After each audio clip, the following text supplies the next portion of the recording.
No? Oh! Permission to Lee ang farm boy. Ito, idol na idol ko to guys kasi napakagaling niyang gumawa ng mga kung ano-ano. I-follow niyo po siya guys kasi marami kayong matututunan sa kanya. Kahit ako nakafollow ako sa kanya kasi guys, napakaganda ng kanyang content. At kung ako sa inyo, imbis na yung mga katatawanan ng i-follow nyo, yung mga katulad ni Lee ang farm boy ang i-follow nyo. Kasi marami kayong matututunan lalo na pag survival guys. Kung ano man ang mangyari, at least sa panonood natin sa mga katulad nila ay meron tayong mga matututunan at hindi tayo magugutom kasi tayo mismo yung gumagawa ng ating mga pagkain. At ito nga isa sa mga nagustuhan ko sa ginawa niya. Kung matatandaan niyo, gumawa tayo ng needle pine soda guys, ay hindi siya nagkaroon ng soda, ng bubbles. So, ito ngayon, may nagtagsakan sa kanya at ito nga daw yung gayahin natin. Which is, ito yata yung specialty niya. Kasi ang galing-galing niya talaga guys. Idol ko to, boss ko to. So, permission to post, Lee ang farm boy at gagayahin natin yung kanyang ginawang fruit soda. Actually, wala tayong apple tsaka ng orange. Kasi so, ito yung gagamitin natin na pang soda naman imbes na yung apple at orange. Mura pa sa Pilipinas yun actually guys. Dito napakamahal doon sa lugar namin. So dito guys, ang ginawa niya lang, syempre hinugasan niya yung kanyang prutas muna, no? Tapos sinala niya yung juice. Ewan ko kung kinakailangan pa ba ng juice. Ako hindi na ako maglalagay kasi siguro ng orange juice guys. Ito lang talaga. Tapos sa isang pichel, naglagay lang siya ng 2.5 litro ng tubig. Naglagay siya ng asukal. At naglagay din siya ng 3 kutsarang ng luya. And then i-ferment niya lang. Pagkasali niya sa bote, ferment niya lang daw ng 3 araw. Tapos everyday hahaluin daw siya para siguro yung gas ay yung nasa ilalim mahalo siya ng mapunta sa ibabaw. And then sa kanya sinalin ng bote after 3 days. Tapos i-ferment na naman ng another 2 days ba? Ilan ba yung sinabi niya? So ayun, tapos after 2 days, ayun, naging soda na siya. Kaya uunahin natin siyang gawin kasi maghihintay pa tayo ng 1 week almost, no, sa paggawa nito. So yun nga guys, ikukwento ko na muna sa inyo kung paano tayo nagkaroon ng prickly pear. At alam nyo ba na 2 taniman yung kinukuhanan ng lola nyo at ito yung isa na kung saan napakaganda ng bunga niya kasi kung bakit hindi siya masyadong naatatamaan ng hangin dahil nasa likod niya ay mismong pader na pangharang ng hangin dun sa tabing dagat. At ang tataba guys, kaya ang gaganda ng mga nakuha natin prickly pear dito. Kaya ang bala ko sana ay isang ganito lang yung kukunin natin, isang lalagyan lang. Pero yung lola nyo, sobrang natuwa ay muntik ko nang ubusin talaga. Pero dahil nga bubot pa iba, hindi natin kinuha. At ang lola nyo nga, katusok-tusok na nga tayo ng mga tinik niya, no? Kung makikita nyo na sa alanganin pa tayo. At syempre, for the views at para sa inyo, ayan, inakit ng lola nyo kahit na nanginginig ang tuhod natin dyan at baka tayo ay malaglag. Buti nga hindi mahangin kaya ang lola nyo ay cool na cool lang. Kaya ingat-ingat lang din at wag nyo hahawakan ng diretso. At 3 ganyan yung nakuha natin, actually lagay namin ng sapatos. Dahil nga wala tayong dalang lalagyan kaya pati yung basurahan ko ay pinuno ko ng ganito at yung lagay natin ng sapatos. At pagdating ko nga ng bahay, syempre ang gagawin kagad ng lola nyo ay susunugin natin yung kanyang balat. Ayan, gamit yung ating torch or yung burner na handy. Kasi nga pag hinawakan natin guys ng diretso at hindi natin natanggal yung mga tinik, hindi talaga kayo makakatulog at iritang-irita talaga kayo. Yun lang ang mahirap sa pagkain ng prickly pear guys, punong-puno kayo ng challenge. At ito nga pagka-burn natin ng kanyang tinik, ang gagawin naman natin dito ay huhugasan natin siya pero dapat sabay-sabay na para isang trabaho na lang. Tapos huhugasan natin yan sa tubig kung saan ay palulutangin natin yung mga nakadikit pa ng mga tinik na natanggal sa kanya pero hindi natin nasama na sunog. Yun yung kasi kapag hindi nyo siya nahugasan at nahawakan nyo, possible pa rin yung dumikit sa inyong balat. Tapos ang gagawin lang natin dito ay babalatan muna natin siya isa-isa at saka natin bibiyakin sa gitna para mas lumabas yung kanyang lasa kasi yung tamis niya ay nakadikit talaga sa buto, wala sa balat. So ang pagbabalat niya, kung makikita nyo, tinanggal lang muna natin yung ibabaw at yung ilalim niya saka natin siya binili. At dahil masyado nga siyang marami, ito lang yung pahinga ng lola nyo na habang tayo nagbabalat ay tayo naman na inanonood ng gusto nating palabas. Ito na guys yung mga nahiwa natin at kung makikita nyo kanalahati natin. Dito guys, hindi tayo sure kung magiging success yung gagawin natin kasi nga malaway siya, no? Wala pa tayong nakita na ganong soda na medyo slimy. Pero anyway, sabi nga nila, hindi natin susubukan na hindi natin malalaman. So ito yung ating bote na nahugasan na natin. Ang gagawin natin ay isasalin lang natin siya. Masarap na soda to guys. I think kung magiging success to kasi sweet na medyo maasim siya. Yun nga lang, talagang pulang-pula. Maganda rin sanang gawin wine to guys. Kaya lang slimy. Napaka-slimy. So ang susunod natin guys, maglalagay daw tayo ng tubig ng 2.5 liters. Ito ay 1 litro. Saka tayo mag-a-add ng asukal 300 grams. At haluin lang natin. Salin na natin siya dito guys. Nako. Bahala na si Darna. Lagyan natin to ulit. Ilang daw natin tong ating luya. Dapat sineperate natin eh. Guys, ihalo lang natin para ma-sure yung nasa ilalim mapunta sa ibabaw. Medyo slimy soda ang mangyayari sa atin na nakikita nyo yan guys. Tapos tatakpan daw natin ng towel para daw yung kanyang gas ay lumabas ng hindi nakukulob kasi sumasabog nga daw siya kapag ka nakulob siya ng husto. Which is nangyari yan dun sa ginawa kong ano guys, alak na plumberry, Japanese plum. So ayan guys, at actually ang ginagawa ko ito, hindi naman ako nagtatap na ito. Ang ginagawa ko, ito, binubukas ko lang siya ng konti.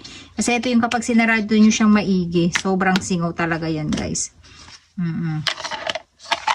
Araw-araw pinapasingaw ko siya actually. So magpuproduce kasi ng gas yung ating luya tsaka yung asukal. Pero anyway, hindi natin sure dahil nga iba yung ginamit nating prutas ngayon. Ito ay experiment lang ng lola nyo. And then pag hindi siya naging okay, anyway, magiging jam pa rin naman yung ating meat na tinanggal natin from prickly pear. So set aside lang natin to habang ito ay ipine-ferment natin dun sa ilalim ng ating lababo. Hindi ko alam kung saan natin siya dapat ilagay, no? Kasi malamig na yung panahon. So, mas maganda kung dito sa harapan ng kitchen na natin para nakikita na natin siya. So, ito na guys yung ginawa natin kahapon. Ang gagawin natin ay haluin natin, sabi ni Farm Boy. Kailangan daw ay hinahalo araw-araw. Ano amoy niya? Ang bango guys. Amoy ano siya? Amoy ginger. 3 days daw yan na i-ferment natin bago natin ilalagay sa bote.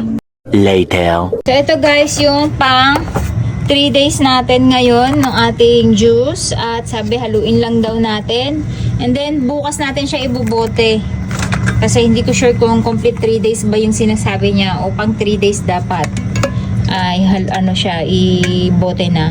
Slimy yung kanyang texture, so may nakita na ba kayo soda na slimy? So ito na guys yung pangatlong araw na pagpo-ferment natin ng ating prickly pear. Ang gagamitin naman natin ngayon guys ay sasalain natin. So titingnan natin kung masasala natin siya dito. Kasi may mga boto-boto siya. Nakita nyo yun? Nakita nyo yun guys? Ayaw pumatak. Guys, tingnan nyo. Napaka-slimy niya. Strainer. Hindi niya masala. Puro yung pagka-slimy niya. Ayan o. So, ito guys, hindi siya masyadong pinong-pino. Pwede din siya. Tinatanong ng asawa ko para saan daw to. Sabi ko, gagawa tayo ng soda. Hindi natin susubukan, hindi natin malalaman. So, ito, trial lang to. No? Titingnan natin kung magiging soda din ba siya. Okay. So, ito na muna guys. Yan. Isasali naman natin siya ngayon dito sa ating bote. So, ingin na naman ng plastic ng asawa ko. Matausay. Gigigil ako. So, ayan. Ito maganda dito sa pichel. Tapos, hindi natin siya masyado pupunuin. Ayan. Nakita nyo minatirang buto-buto sa ilalim. Grabe, parang jam. Naku, naniniwala magiging ano to guys. Magiging soda to. Oo, shout out to you, Liam Farm Boy. Kasi yung ginamit natin guys ay slimy fruit. Ayan, meron na tayo. Ang ganda ng kulay niya, magenta guys. Titingnan natin guys after 2 days kung magkakaroon siya ng gas. Tapos ang gagawin naman natin dito guys, mag-a-add tayo ng another 1 kilo ng asukal. Ito yung a-assist natin siya na ganyan para every time na kailangan natin uminom, gagawin natin siyang pinaka-vitamins natin every day. So, ayan, hindi natin hahaluin yung asukal guys. Hihintayin natin yung unting-unting malusaw. Tatakpan na natin siya ng takip talaga. Ayan, ito yung pinakatakip. Okay, ayan. Tapos, itatago lang natin dito para anytime makikita natin time. So, ito yung salted natin. Ito yung isang sweet natin na plum. Ayan. Ito yung mga ginagamit ko sa pagluluto at paggawa ng kimchi. Ayan. Meron naman tayong version ng prickly pear. Ayan. So, ayun yung mga asukal niya. So, ganun lang din yung ginawa ko dito. Later. So, eto na guys yung ating pang 2 araw na pagkatanggal natin sa bote. And then, all in all guys, 1 week natin siyang pinerment. At ayan, kung makikita nyo guys, meron na tayong gas na nakikita. Ang ibig sabihin ay nagsasucess tayo. At syempre, hindi mawawala yung ating taste test. Hindi ko maintindihan guys, kapag ka nagbablog ako, yung asawa ko lagi nasabay ano. Tapos ang ingay-ingay. Ayan. So, eto na guys yung ating jajan. Ang ganda ng kulay nila guys. Yun nga lang, syempre huwag tayo mag-expect kung masarap ba sila. Dahil ang ginamit natin ay prickly pear, hindi apple, hindi orange. Ayan, prickly pear. Syempre maasim din siya guys. At ang ganda guys. Nakikita nyo ba yung kanyang gas? Ayan o, yung kanyang ano ba tawag dito? Soda. Yung parang sparkling niya, ayan. So, syempre, bubuksan na natin at titingnan natin kung nag-success ba yung ating soft drinks. Paano ba siya pagbukas? Ganun, baka pumutok eh. Tingnan natin guys.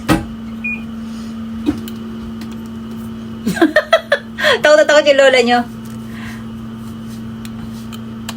Ay, wala siyang tunog. Walang tunog. Bakit ganon? Walang tunog. So, tingnan natin ito isa. Ito isa, tingnan natin guys.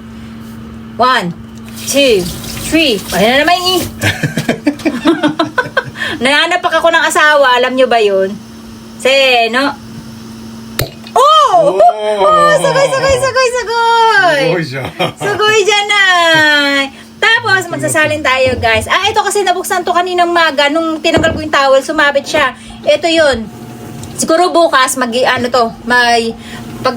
pagtunog kapag binuksan natin. At hindi mawawala yung ating tastes. Nakakakaba guys. Kasi nasa ibabaw yan, parang pinakamalapot niya. Sugoy eh. Oh, tingnan natin guys. Ay, ang lapot. Walang sparkling. Ba't yung kanya, block. May gumagano sa atin, wala. Itadakimasu ga. Ang ganda niya, oh. Ano sparkling? Ang bango. Ang bango niya, guys. Itadakimasu. Sumasabay yung manok.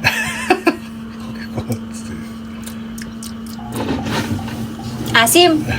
Pero masarap. Matamis na siya. Yun nga lang, guys. Wala siyang sparkling. Pero tingnan nyo, meron lumalabas na bubbles. Siguro dahil malapot nga siya. I know. Oh, papatikman natin si Papa. Kasi asawa ko nakapante. Itadakimasu. Kasi paligo na siya, guys. Dahil kukulain ko nga siya ng buhok. Dahil kakagupit lang ng buhok niya. Oh. Do. これ入れるとうまいんじゃない？そうだね。美味しいんじゃない？少しスティッキーな感じだね。 Oo. Pero kore, anata nun, anata no kolesterol go sa garo. なの？ So, ayan guys, tinignan natin na maglagay ng ice. Tikim natin kay Papa kung ano lasa. Go. Balik lang natin ulit guys. Sa pa rin. やっぱりなんか体に良さそうな感じ。 Hindi siya masyadong matamis. Lasang-lasa nyo pa rin yung guys, yung lasa nung tinakpan natin para magdire-diretso lang yung niya, sparkling niya. すごいな、スパークリングだよ。 So. Ayan ang galing oh. Bakit? Talagang may gas. Bakit sparkling なの？ Ginger ga irita kara. Yes. So, tikman natin guys, tayo naman. Sakto siya guys kapag nilagyan nyo siya ng yelo. At pwede nyo rin siyang lagyan ng ginro. Alam nyo yung ginro? Yung pinaka-gin sa atin para maging drink siya. Slimy. Na? ちょっとスライミー。 Pag iniinom nyo siya, slimy guys. Alam nyo, dito sa Japan may binibili na parang nakapak na na parang jelly. Tapos pag iniinom nyo yung parang juice, ganun yung lasa niya. Diba nihon mo, aro de siya, so juice mitay na, slimy na juice mitay na. なの？ Aro yun, akari ga yuko no mo. あ、そうね。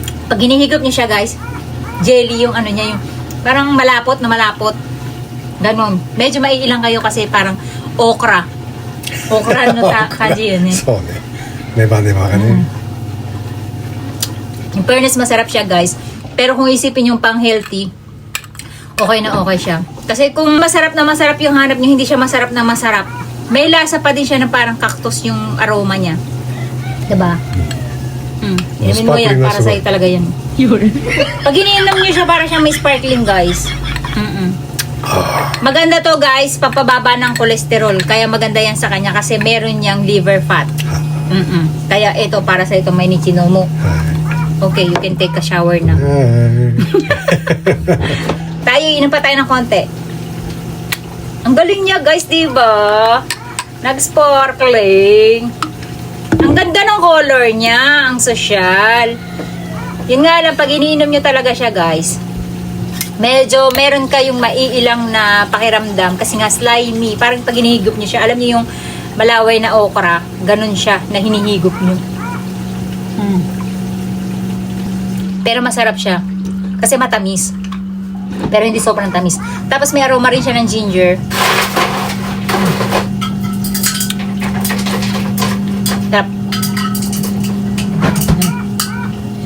Naubos na natin. So, everyday, papainumin natin si Papa na to kasi ito talaga napaka-healthy. I-search nyo, prickly pear benefits, napakadami na itong maitutulong sa katawan natin. Ganon din sa pagpapababa ng sugar, guys, the best.